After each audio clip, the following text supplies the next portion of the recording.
right, we'll go ahead and get started, open it up to your questions.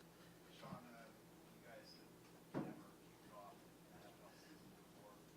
How special is this? Yeah, I mean, I was a part of it in 2016. And anytime you start a new season, it's exciting. There's opportunities ahead, and you're always interested in what the journey is going to look like. So I'm excited for our team. I'm excited for our fan base and the NFL overall. Brandon said that one really sucked because that was the same team that beat you in the Super Bowl, right? Is this a little different than the Rams? Yeah, that one. Yeah, that one was. It was tough, but everything happens for a reason. So you learn from it. Micah Hyde is one of the new captains this year. Why was it important to make sure that he was on there? Yeah, and he was a captain last year. He was, yeah. So sometimes I think you guys get the overall list, but what happens is we don't send everyone out for every coin flip, so maybe that gives you a distorted view of who the captains are, but he was the captain last year also. Yeah, sorry. No, as a captain for his first time Right. with the Bills. What does it mean for him just stepping in and already embracing that role? Yeah, I mean, I think you're talking about the impact that a player is making on a team and the influence that someone carries, in this case, a veteran player that's played at a very high level for a long time. I've been really pleased with that process of him getting to know us getting to know him.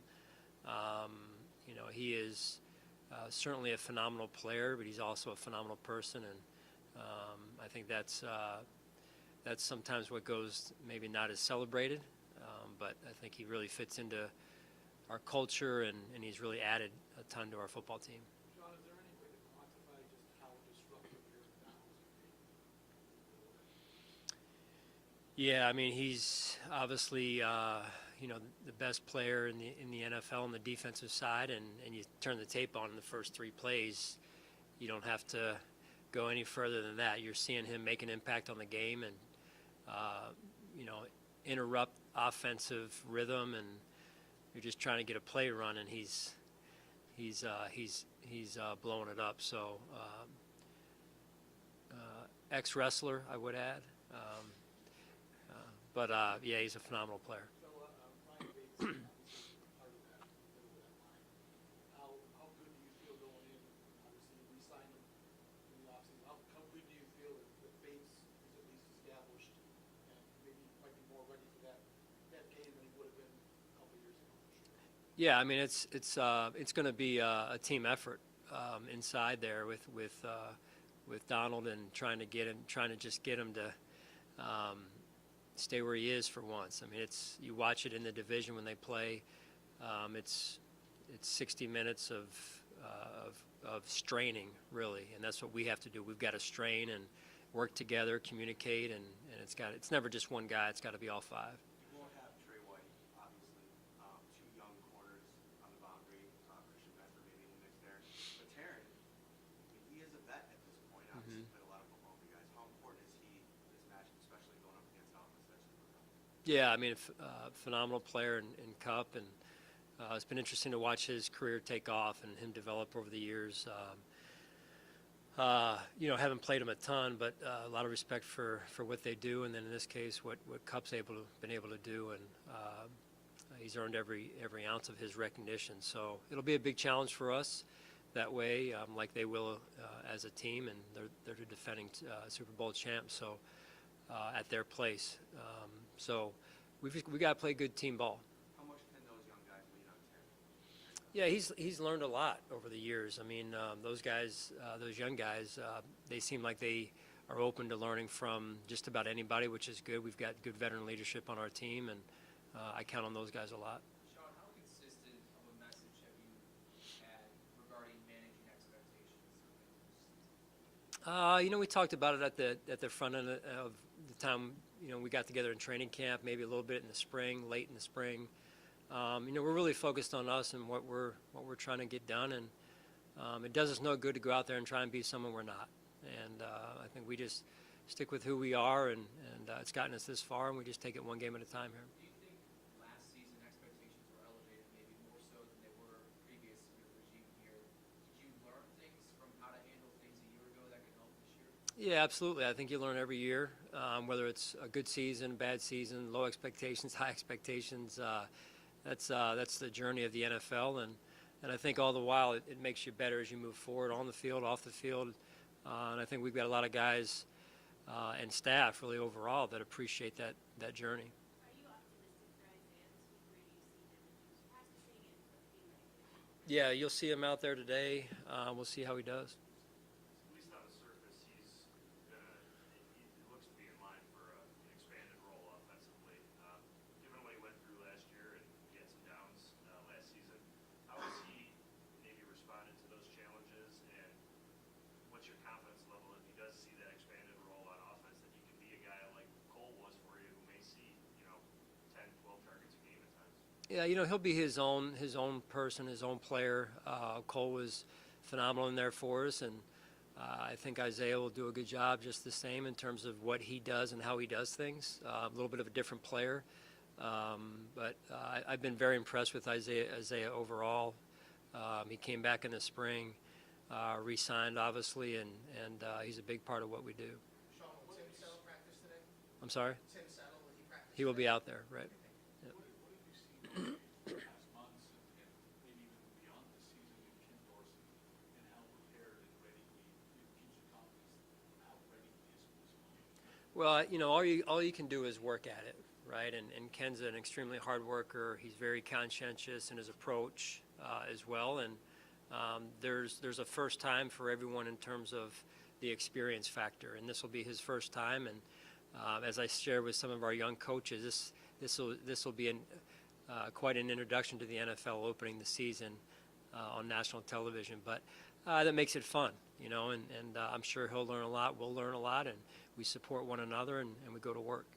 Sean, go back to captains. Josh was asking about earlier. What's the difference between being a captain on a veteran group that's already kind of achieved some of the things you guys have achieved versus when you first came in, you had to set the room right? What's the difference of what you're looking for, what the role is of those guys?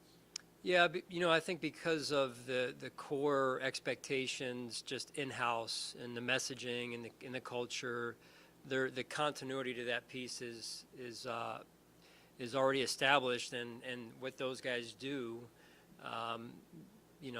there are those that have come before them in some way, but also they have now carried the torch for, in some cases, more than 1 year on that captain board there. So, I count on those guys a lot, but it's just not them. I think there's other guys too that I count on, that we count on as a team, to lead our football team, and that's the hard part of electing these captains.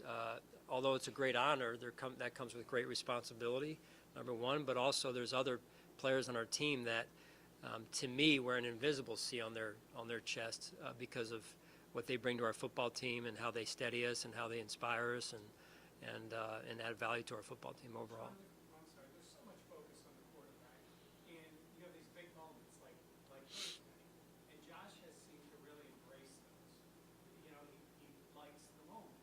What does that do for your whole team going in when they know that going in? Not that it's going to play great every time, but that he does shine as opposed to slide back in big moments. Yeah, I think the moment's what you make of it, right? I mean, Josh has a great way about him in terms of his demeanor, how he handles things on the field, off the field, as the fans well know by now, and I think that runs through our team because of his leadership with that. He's very process oriented. He puts in the work, and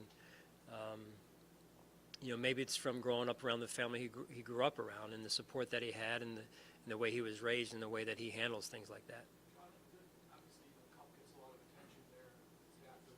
Your running game, though, looks like Henderson. I remember Henderson had a great game here against you guys a couple years ago.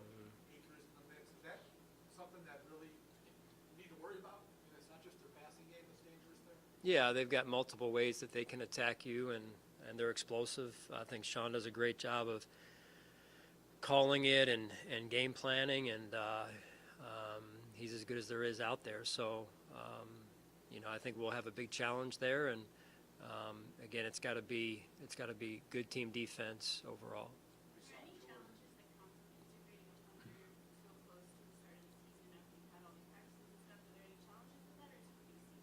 There could be. I mean, we'll work through those and have a ton of confidence in the coaches in that room, and also also Sam and T. Bass and Reed in this case. Very pleased. Yeah, he seems to fit right in, and he's a veteran player, so he's seen a lot of football, and seems very poised in his approach as well. We saw Jordan in the red non-contact last week. How optimistic are you that they'll be good to go? Yeah, we're trending in that direction, so I'll be surprised if he isn't, Josh. So I plan on him being out there today, and we'll see how he does. It was a really slow ramp up for Spencer throughout training camp. What makes you feel that he's ready to go full bore now with regular seasons? Well, I think the key word there that you mentioned is ramp up.